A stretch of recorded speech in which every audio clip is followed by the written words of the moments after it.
on. Music cue.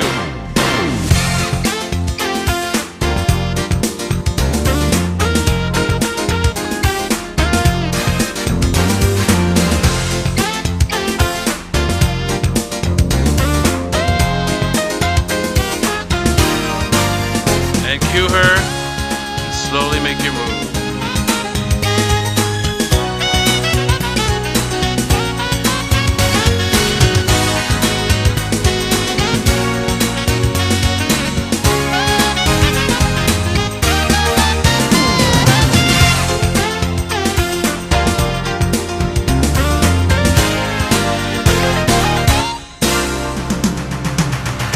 Good morning.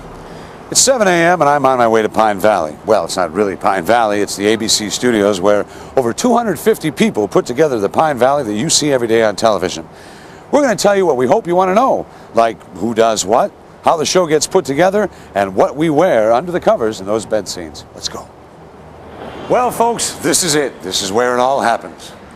Welcome to Behind the Scenes at All My Children.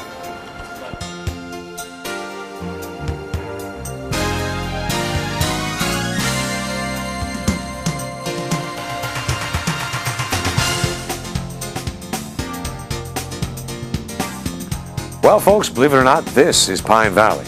Actually, this is ABC television studio number 23.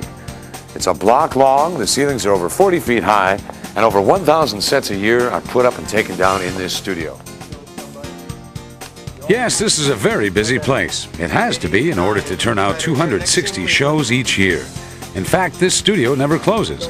It's open and active 24 hours of every day. Now, here's how it goes. At 7 a.m., it's the glamorous rehearsal hall for actors, directors, and pastries. It's 10 a.m., so it's on the set for camera blocking. At 11:30, the lunch break. Time to finish memorizing lines, get dressed in full wardrobe for the show, and of course, get makeup. At 1 p.m., it's dress rehearsal, and no scripts allowed. At 4 o'clock until whenever, we tape the show in its entirety. At 7-ish, the crew comes in and takes down the day's sets and puts up the next day's sets. By midnight, the prop people come in and set up. And by around 4 a.m., the lighting directors come in and they set up. That's good. And then the whole process starts over again.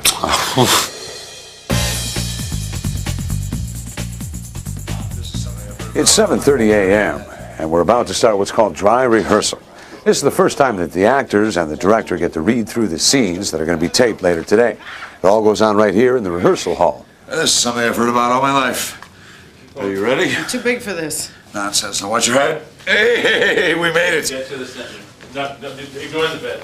Okay. So you want me to... Yeah. Cross and turn it to you and speak. I don't know exactly how we're going to get through tomorrow or the days after that, but somehow we will. We will because we have each other.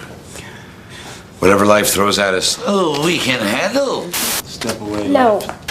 Yes, that's right but wrong. Right, but wrong. Okay, go back. Go back. He kisses. Uh-huh. Take a step forward.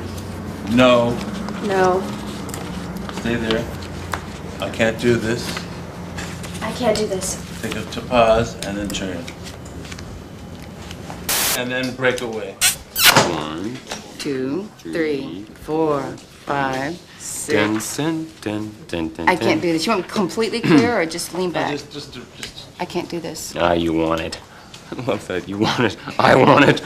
You've been on the wreck for months, and I've been there with you. Is that right? I've been there with you. And I've been there beside you. Trying to figure out reasons for the actors to move and what you want to see on camera.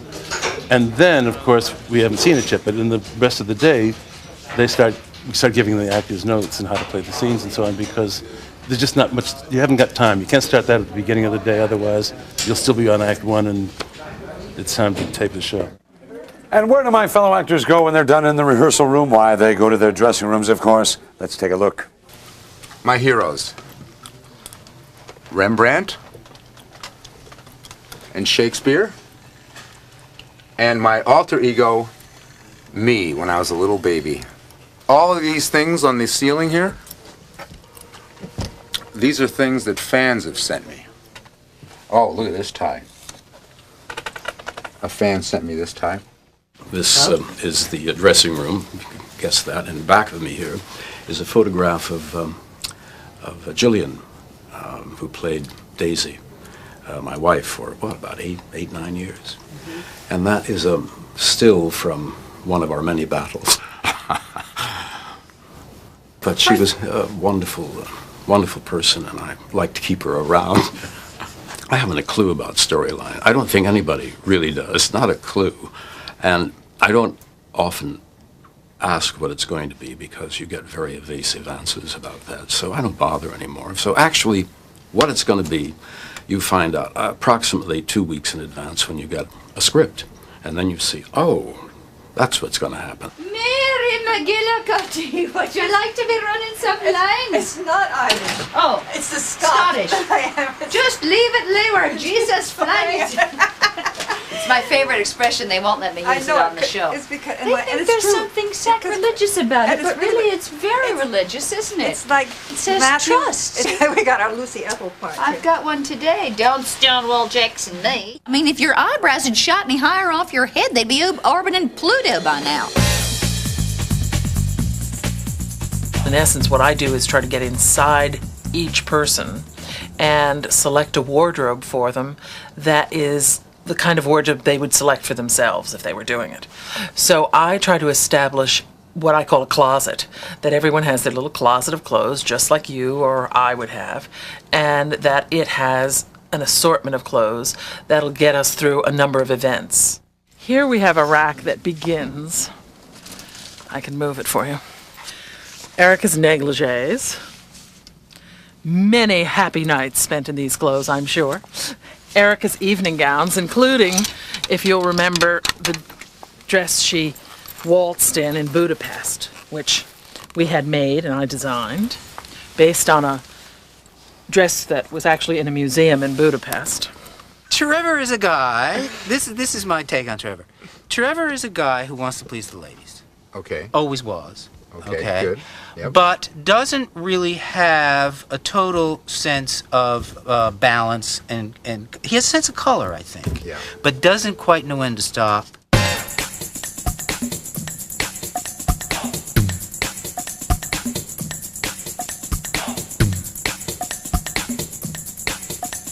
Every tie that Trevor wears on the show, for instance this one here, comes from a fan.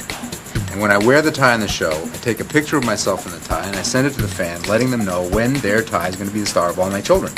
The ones that don't get on the show, I paint on. And for a $15 contribution to UNICEF, a fan gets an autographed Trevor tie, a piece of the show, basically, thanks to Charlie here. Exactly. And we've raised $65,000 over the last Which year. is great. For kids Really all is. over the world. Opal isn't anything without her accessories. We sort of perceive that this character can take any even perfectly tasteful outfit and put it over the top and keep Opal tacky. Take the baby outside and wait for me there, all right? I don't want him to hear anything that might scald his tender ears. What do you think you're doing? What does it look like I'm doing? Well, I do see the wheels turning. What you got planned? When somebody sends you a headshot and resume, what exactly do you look for? First of all, I'll tell you, this is today's stack alone. Oh, my This gosh. one stack came in this morning. What's that, about 300 or I'd something? say it's about 300. That's about usual. Unsolicited. Unsolicited, not by, for a certain character, not by agents, etc. What I look for primarily, in addition to the quality of the picture and the look of the actor, is their training, their experience, this sort of thing. What makes one actor stand out from another, or actress for that matter, is sometimes just something that sort of lifts it off the page, an interest in the face, quality in the behind the eyes, not necessarily beauty, but I also look very carefully at the resume. John Callahan, who plays the role of Edmund, I remember that we were down to the wire on the role, and we had already made pre-test deals for several people to test for the role, but John came to mind, and came to my attention, I should say, the day before we were testing.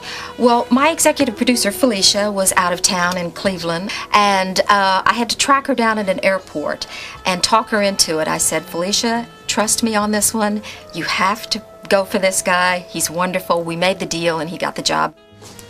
Oh, great. Yeah, terrific timing. How you doing? Welcome to All My Children, Pine Valley. Would you get away from me? No. Yeah, this is it. Bye. Edmund Gray is a complicated character. He's well written for, and I probably enjoy playing him more than any other character I've played. I'm just being a compulsive investigative reporter.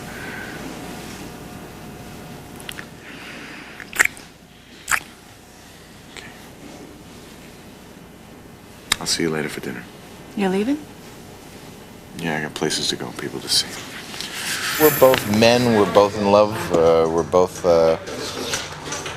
confused. We both search for the truth. We're both inquisitive, investigative, that's his job. Love of life, without cutting off your ear. You know, it's a good life. Good morning, all my children. We have 5 minutes. 5 minutes, please, to blocking. Okay, now we're right outside the studio floor. It's about 10 o'clock in the morning. It's time for camera blocking. Camera blocking is when we take what we've done in the dry rehearsal hall and move it upstairs to do it in front of the cameras. It gives the director a chance to work with the props people, the lighting director, and of course the camera operators. And it also gives us a chance for one last time to use our script. Let's go. We're starting from the top in sequence. All My Children has 3 directors who alternate throughout the week. 17. 5 and 4. Right. Okay. This is when you make your entrance. I don't know why. Maybe just to prove it was real. Page 10. And you'll hold Luch as she goes and sits. Press it into a scrapbook. Save it with all the clips from movie magazines. And cue. Well, this is something I've heard about all my life. You ready? I'm too big. I'm too big. Nonsense. Watch your head. Watch your head. Here we go. Here we go. Okay, next scene. Out of 19. Where's next? Now, we start on, now, Stand by. 3 is in the middle. Chris, you gotta lose a, no, not you. Yeah, you want you to come all the way real tight on him. Right. Okay, and then, Teresa? Teresa will be right off your shoulder here, so you should be right sort of where I am. And Teresa's hand will come in. Okay? So.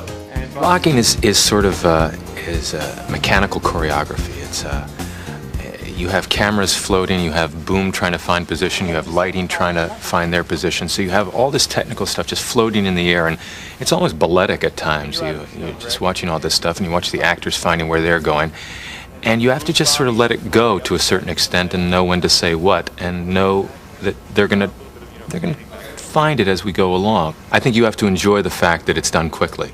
I think that a lot of good things happen from the quickness of it. Spontaneity, pressure is sometimes good. Something feeds you back from it. And the fact that you're done, that you have a complete thing at the end of one day, that you have a 40-minute show, and sometimes if it all comes together, the pleasures are enormous, that you've spent one day in one effort, and you have one thing that you're very proud of. People defend her. Look, Laurel is telling the truth. I saw the marks on her face. How many lives does she have to destroy before you finally see her for what she is? You don't know the whole story, Pops. I don't have any trouble at all believing she killed a man. She sure as hell almost killed me. Grabs her about the butt and pulls her like so.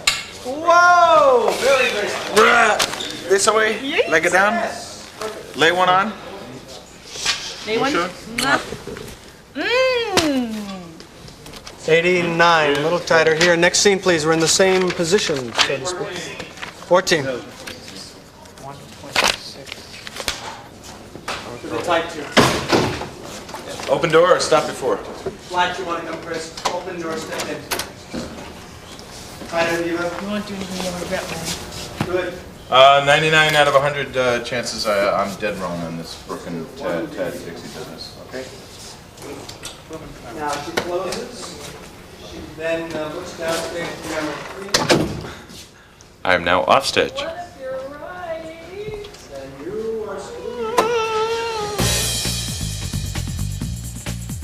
Every character in Pine Valley has their own keychain, their own wallet, their own checkbook. For example, take Adams, who's the first guy.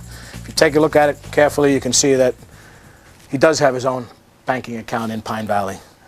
Here's some of the people that were from the old show. Here's where Jesse Hubbard is buried. Here's where Lottie Chandler is buried. And here's where Tom Cuddy's daughter is buried. Here's a bottle of Old Smuggler. What's interesting about it, it's all paper glass. It doesn't hurt, doesn't do anything like that. We have a stock from any brand, any size, any shape. Well, let's say you're over Tad's and he offers you a drink. Picks up a bottle of his finest brandy, pours a bit of a snifter. What do you think I'm smelling? This is iced tea. Weak iced tea. This was the rug that Jackson carried Denny out in after Laurel killed him. Okay.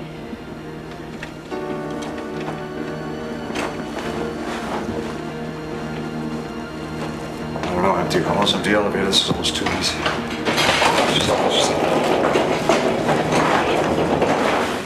On the other end of the spectrum, in the health club, we have some actors that take their shirt off. They look good, but they can't lift the weight. So in cases like that, we have 300 pounds of balsa wood weights that they put on the end of it. And they look pretty realistic, and you can see that they are. We all get asked all the time is, do you write one character or two characters? And that's not true. All of us write everybody. But it's interesting when the story develops, and perhaps emotionally or because of our personal lives or whatever, like... Fred could latch onto Adam's point of view, and Carolyn will latch onto Haley's point of view, and they'll end up having the scene speaking from that point of view. And it'll eventually get into an outline and eventually get on camera. I will do anything that you want me to. You just name it. We are able to develop character in such an acute sense, go into the depth of things, so it's plot is always motivated for anything I'm connected with by character and the interplay of characters with each other. 3, 2, 1. Cure. You're not going to do anything you'll regret, will you? Me? Oh. 9 chances out of 10 I'm dead wrong about this whole Tad and Dixie thing. Everything is the responsibility of the executive producer. I have wonderful stories Megan and Agnes give me, and it's up to me to get it on the air and make people enjoy it and make it work. My favorite storylines are the ones that reach you, the ones that have emotional, that you are emotionally invested in. And I think that's what Agnes and Megan do. They write wonderfully emotional investment stories. You are involved in the characters. The characters are family. And I can sit up in the control room and I can cry, I can laugh. Those are my favorite stories. Those are my, when it is so emotionally invested that you forget that you're actually creating this. Whenever we step foot out of the studio, 1 foot out of the studio, the costs triple and the tension and the work triple. But it's worth it to us because the audience, which has matured so much over the 23 years we've been on the air, expect that the walls will be open and that we'll be outside sometimes. And it means that every shot has to be perfect. So I spend a lot of time between the mobile unit and the director working on performances, shots, and making it perfect. It does make the day much longer. Everybody seems to have really different ways to do it. I have to hear them out loud. If I don't hear them out loud, it just won't come in. I'm gonna wing it, yeah. You know, I'll go up there and I'll say something. Sometimes it's pretty easy and I just get them right off, and sometimes I draw pictures in the margins. On a daily basis, I'll just read the lines and study the night before and study all day. I have a great short-term memory, so I usually just memorize them walking up the stairs on the way to tape the show. But if you ask me to do it an hour later, I have no idea what the lines actually are. I just wing it, basically. I don't learn very quickly. There are some wonderfully blessed people who can rip open the envelope in the morning, have a first look at it, and by 3 o'clock they've got it. By tape time, they've got it in their heads. I don't know how they do it. I wouldn't dare do it. I wouldn't dare. I've got to start as soon as I can. That's lunch, all my children. That's lunch. We're back on camera at 1 o'clock. We dress and tape, starting with item 1 in Dixie's living room. That's lunch, everybody. Back on camera at 1 o'clock. Placemat. See, you just slice like that. At 11:30, the lunch break. Finish memorizing lines, get into full wardrobe for dress rehearsal, and of course, finish that makeup. I bring lunch in because I don't want to start worrying about 11 o'clock. When am I going to have to lunch? I like to have it all set so it's here and I can have my lunch hour quietly. I'm on a fat-free diet. I'm real healthy about 95% of the time. I eat a salad for lunch, and I eat fruit in the afternoon for energy. Either a hot dog or a cheeseburger. I don't know what to do. Get my makeup done. And sometimes sleep. This is where it all happens, baby. This is where it all happens, Yeah. right? This is where we put magic substances of different colors on people's faces with a ladle. This is where like the hair gets teased into a semblance of normalcy. Right. After they come in with their baseball caps in the morning, and we have to get them redone for the students. To be fair to them, to be fair and accurate, we have very attractive people on our show, but video lights and video cameras can detract from that unless they are prepared for the medium. So we give them what they've got so that the camera doesn't take it away. Oh, how nice. At 1 p.m., it's dress rehearsal. One last chance to rehearse the entire show. And it's almost the real thing because we're in makeup, full costume, and we'd better know our lines because there are no scripts allowed. See, what the audience doesn't realize is that scripts are stashed everywhere around this studio. In purses, under cushions, under beds, behind doors, everywhere. There's body cavities. In body cavities. Raise your armpit, honey, so I can read my line. Thank you. Stand by. Alley-oop. Jesus sorry, Christ, you got sorry. heavier since last time we did Because I'm this. carrying all this stuff. I'm sorry. That's right. Sorry. 4, 3.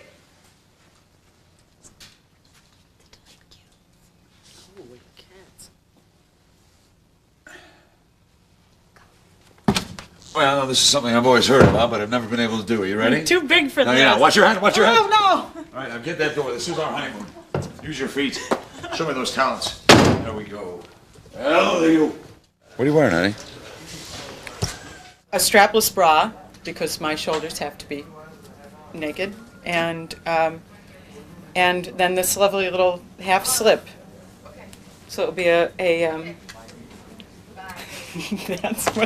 that's what you wear. According to my calculations, we still have 37 minutes before we have to leave for Pine Valley. Now, what do you suppose we could do with that 37 minutes? There is that cake recipe you wanted to try. While we're all up here for dress rehearsal, the sets are being prepped for tomorrow's show. Nobody rests here at All My Children. We're taking our old boathouse, which of course started many, many years ago on the show, since Alec has moved in, we're refreshing it all.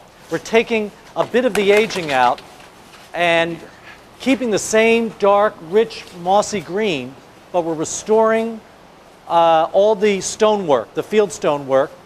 I say we're getting rid of the pot-bellied stove, but we're going to be putting in a mantelpiece. So we have to recarve the opening. We've had to create a new opening to accommodate the fireplace. Out to the exterior, which had to be completely rebuilt.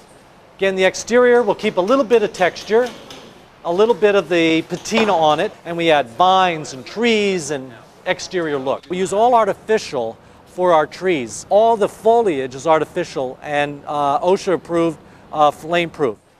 There's one thing I forgot to ask you guys. How do you prepare for a love scene? Since I haven't had one since Hector was a pup and he's a big dog now. How do we Prepare for love scenes, yeah. Little pasta puttanesca, raw mouthwash? Don't garlic. forget the mouthwash. I chew a lot of gum. That's my major thought for the scene. Make sure I know my lines. Mouthwash. Prefer instead of gum gets stuck in your teeth. Do you practice kissing? I'm married. I want to stay married. That's right, you're married. I'm not married. If you ever feel the need to practice, Steve, you know I'm in dressing room 210. You just come down and find me. I've actually proposed marriage to this girl in real life. Wonderful. Yes. We actually yesterday did a fantasy scene, which was the longest kissing scene I think I've ever did. Yes, like it the longest was. continuous kiss. I don't think they're going to end up using all that. So we came up gasping for Unbelievable.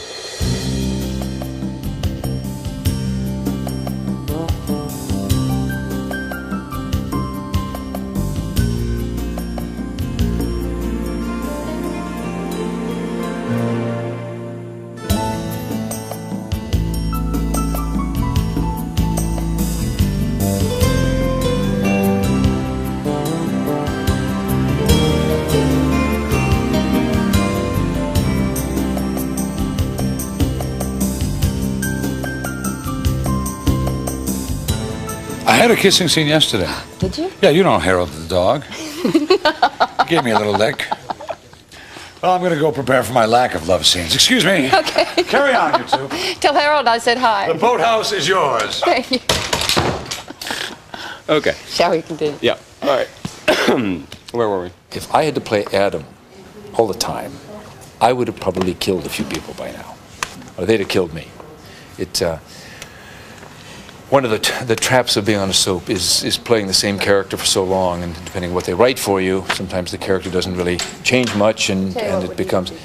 And when Adam, who has a tendency to sort of burrow himself into his anger and stay there for several months, it's really nice to have Stuart, because I think I'm a good deal more like Stuart as the days go by than I am Adam.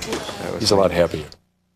The catch I use, the hook I use to get into Stuart if I'm having trouble at all, and even when I'm not having trouble, is I remember what some of the experiences I had with my son, who's now almost 10, when he was about 3. That's when I was really getting into the Stuart character, and he saw the world with new eyes. He saw everything like he'd seen it for the first time, which is very zen and very childlike. And so Stuart has a sort of virgin eyes. He sees everything for the first time, and that's very nice. I'm going to take Gloria away from you. I'm going to take her away from you and this house. Lives in a house on the hill. For the actual split-screen sections, of course, a scene between me and Stuart is not all split-screen. It's over the shoulders and things. And I have a double who has exactly the same back of his head as I do, and is a pretty good quite a good actor himself.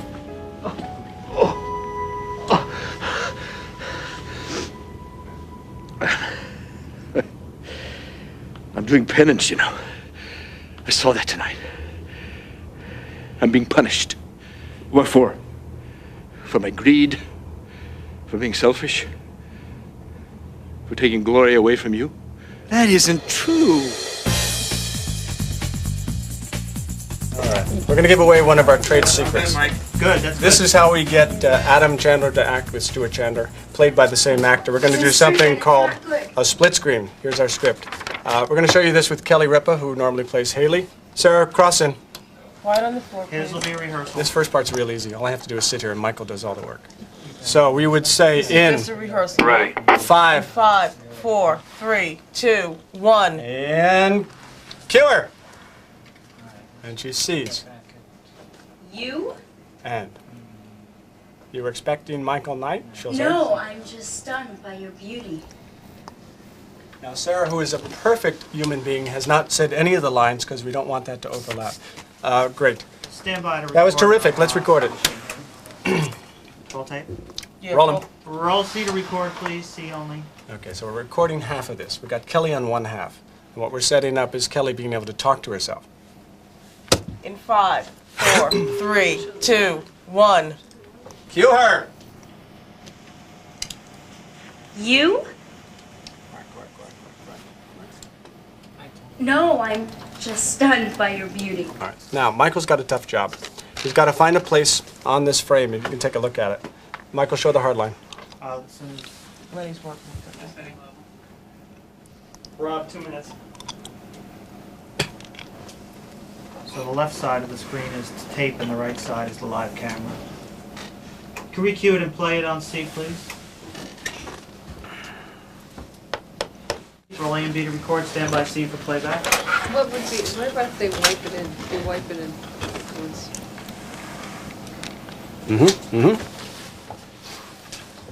Speed. Here it goes. Your turn. Roll C. Rolling. 4, 3, 2, 1. Track it. You? You were expecting Michael Knight? No, I'm just stunned by your beauty. Me, you too, babe. Up in the control room is where it all comes together. There's 2 steps that are important. One is a run-through, where we're checking the structure. The actors are trying out things, and the producer and the director are giving them feedback as to what works and what doesn't and how to improve it. So that when we come to the next step, which is the taping, it can come together in that idea of spontaneity. Hopefully they have enough freedom then to make something wonderful out of the material. You're not going to do anything you'll regret, will you? Me? No. 9 chances out of 10 I'm dead wrong about this whole Tad and Dixie thing.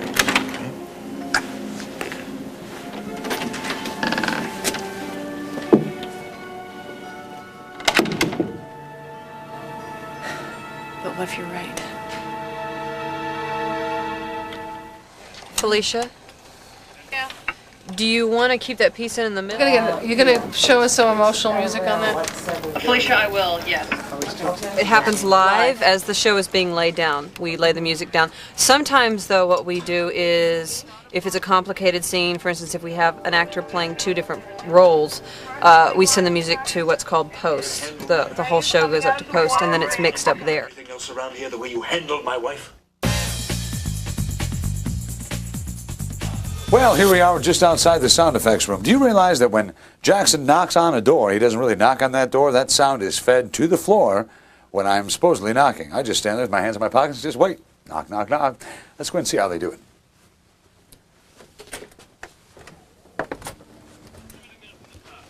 Hey, this is Glenn. This is the sound effects room. Glenn, say hello. Hello.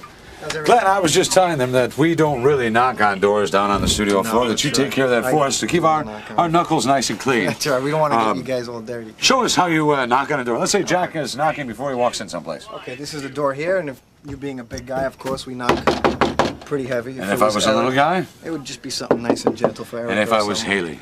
Haley would probably be just a little too nice. I see. So you have to have, you really know Little all characters, the knockers. yeah, pretty much. Okay. Same thing with door slams and stuff. You know, Great. it's a big guy and he's... How about some door chimes? Let's hear Jack's penthouse door Jack's chime. penthouse is right. That's Jack's penthouse. This is all the mansion stuff here. Let's hear the mansion. A lot more rich, you know. That's the bigger front. type of thing, Let's right? hear the rear. Let's hear the servants entrance. Sure, that would just be a single right there. Same And then we single. also have apartment buzzers. Let's hear that. Yes, that also sounds like we got the wrong answer, doesn't it? All right. How about let's say somebody goes off the set and they have a tray full of glasses, and we have to hear the sound of the glass breaking. Of course, we don't break them because that's too expensive. So what we do is we say, Glenn, break that glass. And we use the emulator here, and we just different combinations with the bells. But now you can't possibly do everything on this emulator, as fantastic a piece of equipment as this is. Do you still use carts? Oh yeah, we do. We have a carts Oh, today. there's a for all bunch. the, yeah. Oh, this is one of my favorites. We play the crickets card. Sure, no problem. This is crickets, as if it's outside, you know. You'll see how much better it is than me. And that is the sound effects room, ladies and gentlemen. Thank you, Glenn, very much. Thank you very much. Make me bad. It's always more fun, I think. I love the scenes in which I'm just there and everybody else is talking, and I don't have to learn any lines for that scene. The action scenes, the police action scenes. Love scenes with Chris Lawford. All my children, we are about to tape item 6. We'll need the folks in Maria's living room standing by. Edmund, Maria, stand by, please. Remember the scenes we saw being rehearsed throughout the day? Well, here's the finished product, the way you'll see them at home.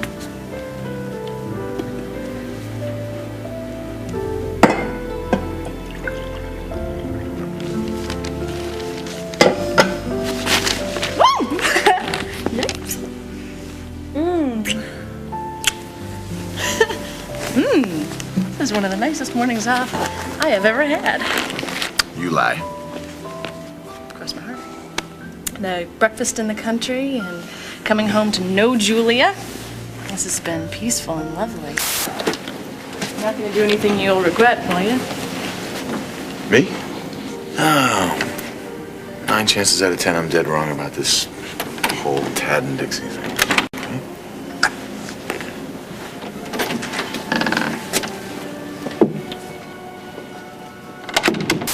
You can give yourself a gold star for accuracy. In the man-woman department, I'm dysfunctional.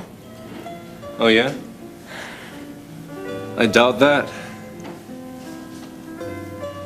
More likely you never had the right teachers. No, please, please, don't do that. Please. I can't stand it. I really can't.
You want it, and I want it. Let me make you happy. You deserve to be happy. Please, let me show you how beautiful you are. Let me show you how much I need you and how precious you are to me. Oh, please let me make love to you, please. Now. Now.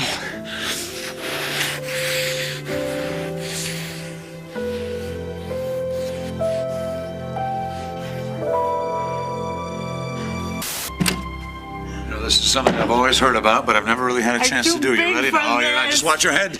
Watch your head. Oh, watch my head. Here, close that door with your feet. Let's see those talents.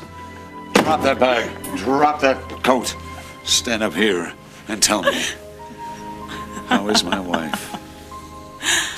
Your wife. I can't believe we really did this. You know what? I think I like this part about the best.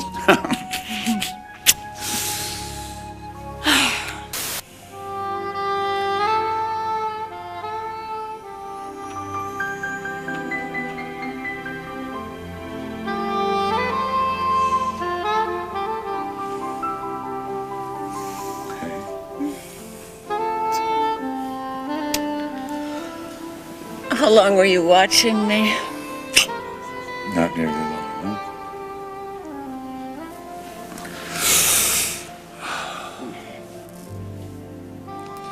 Last night was so wonderful. I hate to bring up unpleasant subjects, but we probably better get going if we're going to make it to Pine Valley by 10 o'clock. Oh, I don't know. According to my calculations here, we have 37 minutes before we have to leave for Pine Valley. Now, what do you suppose we could do with that 37 minutes, huh?